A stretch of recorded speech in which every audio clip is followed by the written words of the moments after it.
Hello and welcome back to my channel. If this is your first time here, hi, I'm Cassidy. If it's not, thanks for always tuning into my videos. Today we are doing my October wrap-up. The dreaded October wrap-up. Wrap-ups I used to love, and I love watching them, but I need to figure something out, because wrap-ups are taking a lot of work to film. Also, I took down my spooky decor, and this wall feels so empty, and I don't like the shadow that happens back here because of it. So, if anyone has any ideas of what I can put back here, let me know. It's a door, so like, I can't like block it or anything. My closet's back there, but I need like something to stop it from this dark shadow. I ended up diving pretty deep into the horror side of things in October. There are a lot of spooky books in this, but there are some like sci-fi and fantasy as well. So please stick around if you like both of those things. I do love horror. It's something that I don't talk about as often on the channel just because I feel like most of you are fantasy lovers. Let me know if you'd like to see more horror content and me reading more horror books, as it is something I actually really enjoy. It tends to get pushed aside due to the great love I have for fantasy, but I kind of accepted it in October. I mean, it's spooky season. How can you not? So the first book I ended up reading in October was for my vampire vlog that never came out. I read Carmilla, which I gave 2 stars. And this is why the vampire vlog didn't come out, because I was reading it and I read that. It was really short. I didn't love it. I picked up Interview with the Vampire next, and I was just pushing myself to read it in the fact that it's not that I wasn't liking the book, but I just wasn't in the mood for it, and I just accepted the mood reader in me and said, I'm gonna put this down. Maybe at some point you guys will get a vampire vlog. Obviously Carmilla can't be in it because I've already read it, but I could do Interview with the Vampire and the one that had like the 3rd most amount of votes in the vampire, Pick My Vampire Book TBR. Carmilla was just not what I expected. As someone who doesn't like classics, I probably should have known better. I don't like classics, I don't like short stories, and this was both of those. Like, it's a novella, it's so small, and it's Dracula before Dracula. You know what? There was very little vampire in this book is what really got me. The vampire is like implied. I think this really plays on the scariness of the unknown. It isn't our modern day vampire like we know it. It's back then. It was just a very unknown thing. And yeah, it just did not work for me. I wanted more vampire. I wanted vampires drinking blood. And then I've also heard this always told about like sapphic, but it's really not. Like, it's implied, but it's not. And yeah, this just was not what I wanted it to be. This was a terrible wrap-up for it. But like, it's like 100 pages long. What can I say about a book that short? Really, besides I didn't like it, it didn't work for me. The writing style was just not it. Let's move on to better things. And then the next book I read was Into the Drowning Deep by Mira Grant. I have somehow lost this book. What is wrong with me and how do I lose so many books? It hasn't even been hauled on the channel yet. It should be in the cart where I put the books I need to haul, but it's gone. It's missing. Don't know where it is. I really enjoyed this one. I give it 4 stars. You can hear all my thoughts about it in my underwater horror vlog. And I loved that this was so sci-fi heavy. I actually personally think I classify this book as more sci-fi than horror. It's definitely sci-fi horror, not horror sci-fi, if that makes sense. And in this book, we are following our crew who is going on a ship to the middle of the ocean to investigate what happened to the previous ship that went to investigate the killer mermaids, to see if the killer mermaids are real, because the last ship that went out there returned completely empty, and there is video footage of these killer mermaids attacking everyone. But since the company that ran that ship was actually like a movie company, people are like, is it real or is it fake? So now we're sending a bunch of scientists out to the middle of the ocean to be like, are mermaids real? And guess what? They are. So it's a book of scientists trying to figure out why these killer mermaids exist, what's going on as these killer mermaids are coming to do what they do best. They're coming to kill. And it was so intriguing. I found the science in this very, very entertaining. It was done so well. I felt never confused, which is my biggest problem with sci-fi. I don't like to feel dumb. In this one, things were well explained because although we had a group of scientists, each scientist had different specializations, so they were still explaining their specialization in simpler terms to other scientists, which I think made it very easy to follow. I was constantly intrigued. I did say the pacing in Mira Grant is very weird because although I was sometimes really bored and felt like it was oddly slow, I was always intrigued. I always wanted to know what was happening. So like I was oddly bored yet intrigued all at once, and I don't know how that works, but it worked really well. I always wanted to know what happened. I liked the background we got. It is a slow start, but I think the background on the characters really helps lead up to the end. Pacing was off. The ending of the book was very rushed. I didn't like the very, very, very end, but it happened so fast that it didn't really affect the rest of my enjoyment. Like, it happens that fast. In the end, I really, really enjoyed this. If you're looking for, like, if you like Blake Crouch's stuff, so, like, dark matter and recursion, I think Into the Drowning Deep is the perfect place to go next. It's more horror than the sci-fi thrillers, but it adds those two elements together so nicely that I think you could enjoy the genre bending of Into the Drowning Deep. I really enjoyed it. I definitely will be picking up more from Mira Grant. Actually, you see me pick up more from Mira Grant in this video. So let's get on to the next one. The next book I picked up was for the same vlog. It was The Cavern. I gave this one a low 3. I think I was a little generous with this.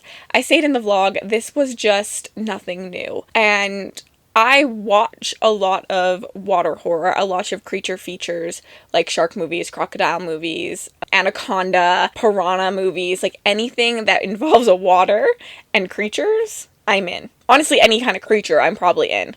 So this book just did everything that all of those movies does, but didn't add anything extra to it. So for me, it just was very, like, meh. I can understand why people who weren't as used to this genre, this little niche, would really like it, but for me, it just didn't really work for me. I felt like it was very flat, and I definitely prefer my creatures to be a little bit more well-researched, well out there. I prefer a science creature versus a alien creature. We are getting an alien creature in this. I felt like just saying, oh, they come from outer space in this book just didn't add anything. I didn't get any reasoning. It was just like a lazy way of not having to explain them very well, because we don't get a lot of information on the creatures, where I'd read Into the Drowning Deep right before, and we get so much information on how these creatures could even exist that I really wanted that in The Cavern too, and it's something I really enjoy in these stories, and I just didn't get that. We had some loose motives for the creatures doing these things, and for like a town conspiracy, like everything just felt very loose, and I just wanted it to be like a little bit more restricted and constrained. So yeah, it just didn't fully work for me. I think it's a great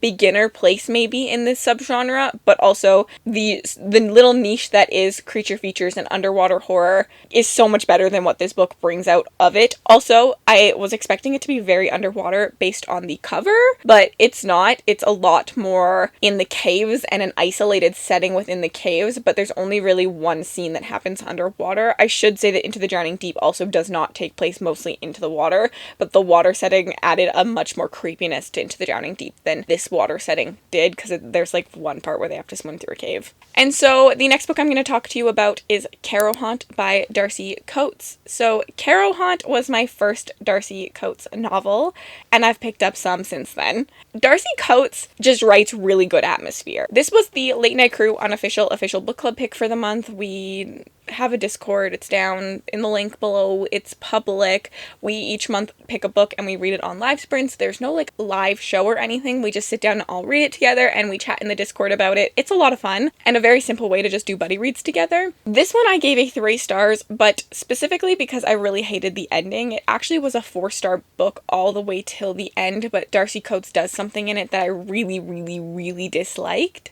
In plain terms, I like when my books have consequences, and that doesn't mean that they have to end in a specific way. It just means that if you give me that consequence and then go back on it, that's gonna bother me. If you plan to have it not be that consequence, just never give me that. Just never tell me that. So that part really bothered me about the ending. That was very vague, but like trying not to spoil anything. Other than that, this book follows our main character, who is a tour guide for a haunted house, the Carrow house, and she is asked to stay within the house with a bunch of supernatural paranormal investigators. So they end up staying there for like 10 days or something, and there's like a storm, which means they can't leave, and things start to happen. The ghosts start to come alive. There is a lot of fun in this with the atmosphere of the setup of the ghosts and the seances and the little things going wrong because of the ghosts. And it was just a lot of fun. I loved the atmosphere of this. It was chilling. I felt it.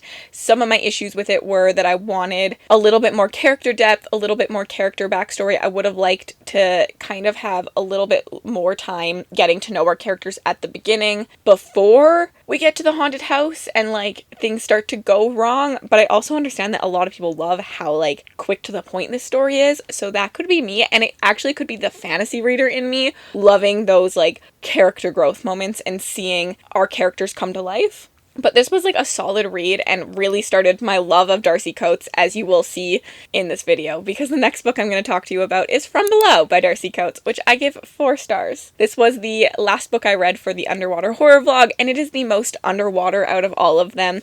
This is a haunted ghost story, but underwater. We are following our crew who's going to dive deep down into the water to investigate the wreck of I forget what the boat is called, but some boat that had mysteriously disappeared and no one knows why they disappeared and they were way off course, and it's just like a whole mystery. And so we're following the crew as they're making a documentary, which is also what is happening in Into the Drowning Deep, so something I must really like, I guess. They're trying to figure out what's going on and just like see the remains. But when they're down there, things start to get spooky and creepy. We also have a second timeline about what happened on that boat to make it go down in the first place, which is also like ghost vibes and creepy. I definitely preferred the current timeline, which I think is why the book got a 4 over a 5. I had some minor issues with like the past timeline not being as engaging as the current timeline and things taking a little bit long. There were a couple plot devices, but for the most part, I just really enjoyed this, and I found it really creepy. I loved the atmosphere. There's something so terrifying about reading people underwater who are slowly running out of oxygen, and you need a certain percentage of your oxygen to go up top. So it's like, although they could survive the like ghosts and what's happening down there, they might not survive getting to the surface because they're gonna have to rush getting up to the surface, and like that's bad for your body and could kill you. And I don't know, there's something just so chilling about an underwater, the pressure of the water. I just find it so good. It's a setting that just really works for me. And if you've never tried underwater horror, I 100% think that From Below and Into the Drowning Deep are 2 great ones. They also have a lot of sci-fi to them that you can tell that the author really researched what was going on. The sci-fi is very accessible, but you're still getting explanations for things that are happening, like why you can't go up to the surface just like really quickly. There's a really good explanation and using a pop bottle as reference in this book for why you have to like take your time going up to the surface so that you don't pop like a pop bottle, and it was done really well. I really enjoyed it. I really hope people pick it up. I really liked it, and after this book I cemented a love for Darcy Coates because the same thing, the atmosphere was just peak. The next book I read was There's Someone Inside Your House by Stephanie Perkins. Now, this is a YA horror. I actually read this for a video that you never saw because I still haven't watched the movie. It was supposed to be a book to adaptation video, but I just never watched the movie and just read more instead. I actually ended up enjoying this one. I think everyone told me I wasn't going to love it. It's not what I wanted from it. I gave it a 3 stars, which for me is still a good rating. I think it got like a middle of the road 3-star. This is a slasher. Like, it's a YA slasher, and I expected nothing more from it and nothing less, and I think that's what made me like it. It's campy, it's funny, it's a good time.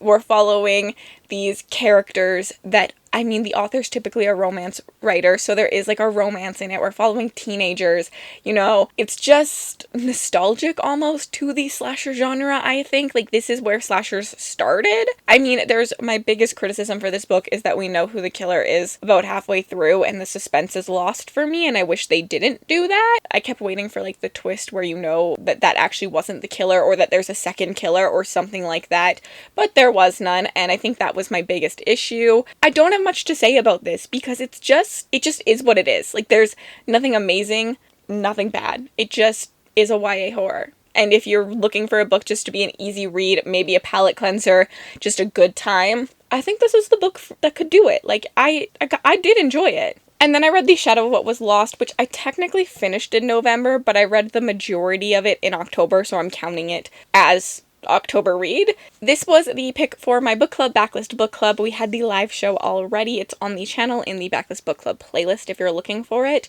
We are reading the second book in the series for November, December with a live show in middle of January. Like, I think the second weekend, just because the first weekend normally is New Year's and people have plans. But I'm about to lose subscribers. I did not like this book at all. I gave it a 1 star.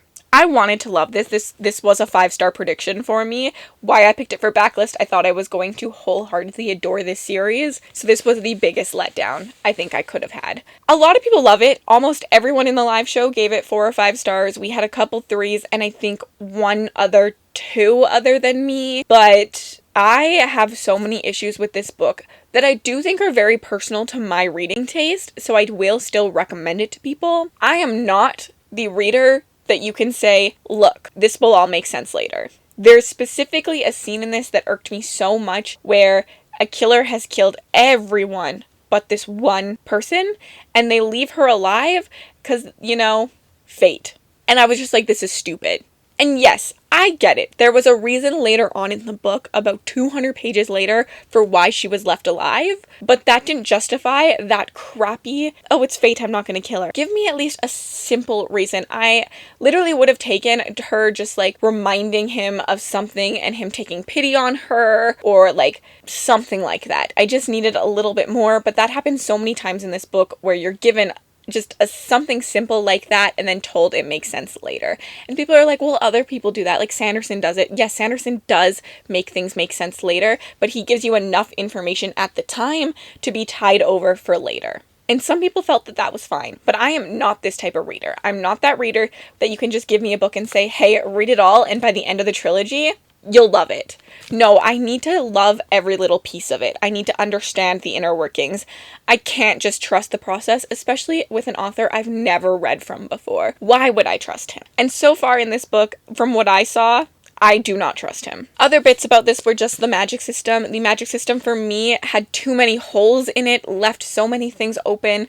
I just kept having questions about these things. And even in the Discord, people were telling me like I would have never thought to question those things. So it could just be my analytical brain when reading fantasy, and it's why I prefer such a hard magic system. And I don't think that this is a soft magic system. Not at all. Like there are rules to this magic system, but it just left a lot of things open to interpretation still, and I need to be grounded in it. I need set reasonings and rules I can't interpret enough. And so it's an essence-based magic system.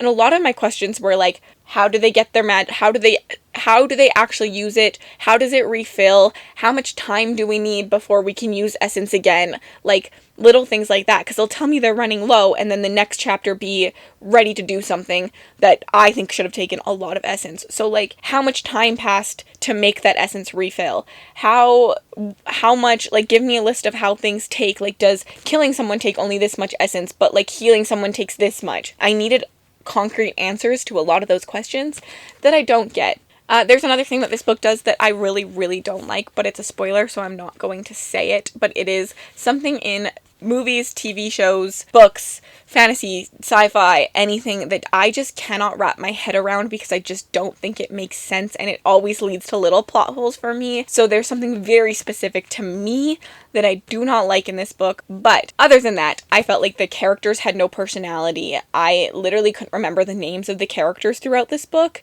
It just did not work for me. Most of the people in the live show agreed with me that the characters have no personality, but like the plot kept them going, the mystery kept them going, the questions kept them going. But for me, I was just like missing all those little moments per character. I think Mel says it best in the live show. She says it looked like the author sat down and wrote a like timeline of all the things that needed to happen in this book, wrote those scenes, and then forgot about the small moments in between. And I think that's what this book is. Like, I wanted those small moments. I wanted character development. I wanted to feel for the characters. I didn't want every scene with a character to just be the plot continuing completely. Like, I needed small moments to understand characters, to love them, to feel for them. I just had no feelings for this book the entire time. The last thing that I didn't like about this book is I prefer my fantasy to be not as heavy-handed with its inspiration. I just could really see the inspiration for the Wheel of Time really heavily. There's also a lot of other fantasy that is inspired in this book, for sure. And a lot of the reviews talk about how heavy-handed the inspiration is, but Wheel of Time really, really got me. Like, the Eye of the World, our main character literally is Rand, and there's the scene in Mist City in this, which is literally the city in the Wheel of Time that we go to in the Eye of the World, and it just didn't work for me, and it's the saddest letdown. However, I am still continuing, and I'm still hopeful because this book was an independently published book. So this book was originally indie, and then Orbit picked it up. Orbit picked it up a year after it was already out, and so there's only so much editing you can do to a already published book. You can't change a lot of things. So I do think that there were some issues that editing could have fixed, and editing does do some things because the audiobook by Michael Kramer is actually the indie book, and then this physical was the Orbit book, and I read and listened at the same time so I could see where things were changed. I just don't think enough was done, probably because it was already published for a year, and you didn't want to do a new audiobook, you didn't want to do all these things. It's a lot of work to change a book so much. Where the second and third books were all published through Orbit, so I'm hoping they got a really major like editing and talk and sit down, and I think that hopefully the traditional publishing of it will help that out a little bit. Because I do typically trust Orbit books. And the last book I read this month was Rolling in the Deep by Mary Grant, which is the prequel novella to Into the Drowning Deep. I did actually really enjoy this one. I gave it a 4-star as well. It is a little bit more sci-fi, I think, than even the first one was. It's just a short little novella that is showing us what happened on that first original journey to the Killer Mermaids. A lot less like character driven. We're just really learning literally what happened, and it's kind of done in a documentary style. It's like we're watching the documentary of what really went down on this boat, and it just really worked for me. I thought it was fun, entertaining, enjoyable, and I had a good time with it, which is a weird thing for a novella for me, but I think because I had that backstory history with Into the Drowning Deep, it worked for me, where if I hadn't read Into the Drowning Deep, I don't think it would have worked for me. It is a very different tone than Into the Drowning Deep, but it still worked, and I liked it, so yeah. And so I actually didn't read that much in October in the end. I really struggled with wanting to read, mostly because I had all these vlog plans, but I really struggled with wanting to vlog, which is why November I've kind of taken my life a little bit back from vlogging, and I'm mood reading a little bit, and I'm doing Knock It Out November just to get myself back in the mood for reading again. I think September's really heavy schedule took a lot out of me, and October I slumped a little bit, and now November, going into November, I'm ready to get back on board, but I'm doing it slowly. I'm introducing vlogs a little bit more slower than I normally do. I'm just taking a little month for myself. But if you made it all the way to the end of this video and you'd like to leave me an emoji just to say you were here, leave me a cup. Just like a cup, like a drinking cup. I'm trying to use new emojis in these, so we're getting some weird ones. But like a champagne glass, a wine glass, a coffee cup, any kind of cup. And if you'd like to connect with me on other platforms, my Bookstagram, my Book Twitter, my Goodreads, and my Patreon are all linked in the description bar below. Have yourselves an absolutely remarkable day. Wow, I realized I thought I read a lot more in October than I did.